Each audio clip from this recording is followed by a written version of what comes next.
Everyone, welcome back to the channel. আমি প্রিয়াঙ্কা শুরু করছি আমার আজকের দিনে আরেকটা নতুন ব্লগ।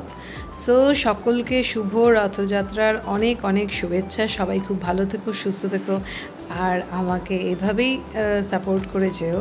সো আমরা বাড়ি থেকে বেরিয়েছি রথের মেলায় যাব বলে। আর এই যে দেখো, মেলার কিছুটা আগে স্কুটিটা রাখতে হচ্ছে, কারণ ওই দিকটায় প্রচণ্ড ভিড়। যেহেতু এইবার বৃষ্টি একদমই হয়নি বলতে পারো, সেই কারণে ভিড়টা একটু বেশি। তো দেখো জাস্ট ভিড়টা কেমন। আর রথটা অনেক আগেই বিকেলে বেরিয়ে গেছিলো, তো ইচ্ছে ছিল যে মানে রথের সাথে সাথে যাওয়ার, বাট হলো না। রথ ঘুরে আবার মাঠে চলে গেছে। সো এখন আর কি করা যাবে, এবার মাঠে গিয়ে দর্শন করতে হবে।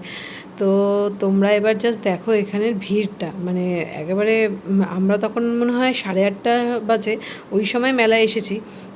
বাট মানে এই সময়টাই মনে হয় লোকের আসার বেশি সময়, তো সেই কারণে না প্রচণ্ড ভিড়, প্রচণ্ড। তো যাই হোক, এই ভিড় ঠেলেই রথের কাছে যেতে হবে, কারণ প্রত্যেক বছরই রথ না টানলে না মনটা শান্তি হয় না বলতে পারো। তো ওই জাস্ট রথটাকে একটু ছুঁয়ে প্রণাম করা, আর মেয়েকে একটুখানি হয় না, মেয়েকে একটুখানি ছুঁয়ে প্রণাম করা। মেয়ে তো এখন একটু বড়ো হয়েছে, ও তো ভীষণ খুশি হয়েছিল রথ দেখে।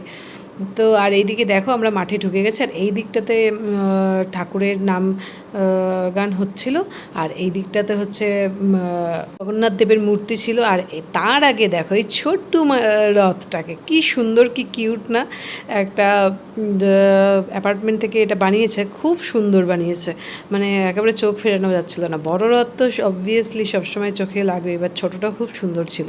তো এই যে দেখো আমাদের কল্যাণীর রথ, তো এখানটাতে একেবারে মানুষের এত ভিড় ছিল, তো আমাদের মানে কি মেয়েকে নিয়ে একটুখানি সামনে যেতে সমস্যাই হচ্ছিলো। যাই হোক, কোনো রকমভাবে ওকে একটু ছুঁয়ে প্রণাম করে এসে এই যে দেখো, এবার চলো তোমাদের জগন্নাথ দেবের মূর্তি দর্শন করাই।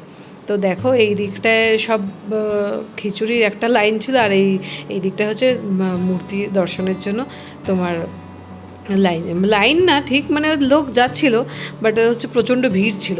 তো এই যে দেখো আমরা এখন ভেতরে যাচ্ছি। সো চলো তোমাদের ভেতরে গিয়ে দেখাচ্ছি জগন্নাথ দেবের মূর্তিটা কতটা সুন্দর। সো দেখো আমরা ভেতরে চলেও এসেছি, আর এসে দেখছি ঠাকুরকে এই চাদরটা দিয়ে ঢেকে রেখেছে। হয়তো এই সময় ঠাকুরের ভোগ নিবেদন হচ্ছিল, সেই জন্যই হয়তো ঢেকে রেখেছিল। সো চলো তার আগে তোমাদের এই ভেতরটা একটুখানি দেখিয়ে নিই। তো এই দিকটা আমি জানি না কি, হয়তো কোনো স্টল টাইপের বসেছিল, বাট আমি যেহেতু যেই সময় এসেছি সেই সময়টা কিছু ছিল না, তো সেই কারণে আমি ঠিক গেস করতে পারছি না যে কী ছিল। তো চলো এবার জয় জগন্নাথ বলে ঠাকুরের মুখটা দর্শন করে নিই।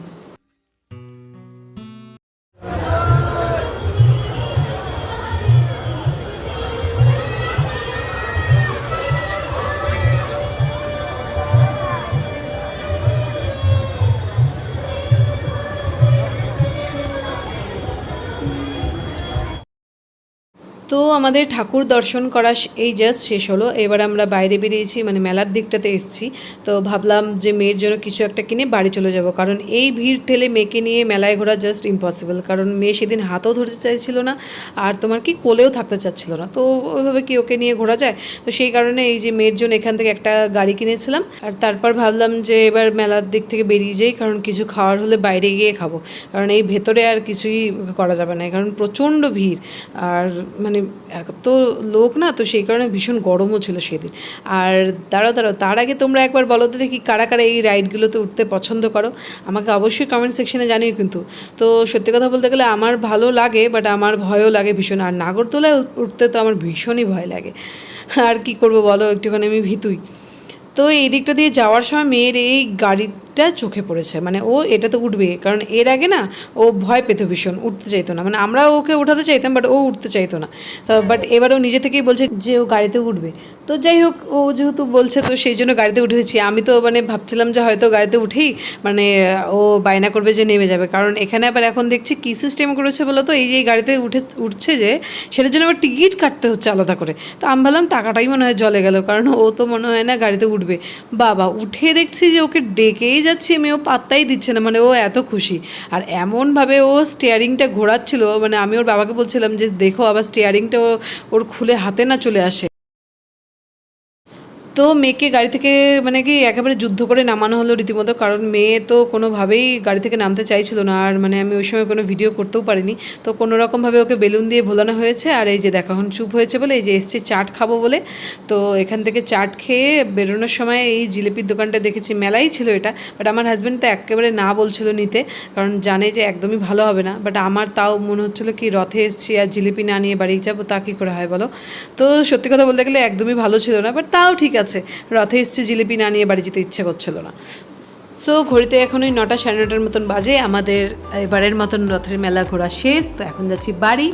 তো গাইজ চলো ভিডিওটা এখানে এন্ড করছি, দেখা হচ্ছে আবার খুব তাড়াতাড়ি অন্য একটা ভিডিওতে। সবাই খুব ভালো থেকো, সুস্থ থেকো, টিল দেন টাটা বাই। আর অবশ্যই please do like, comment, share and subscribe my channel.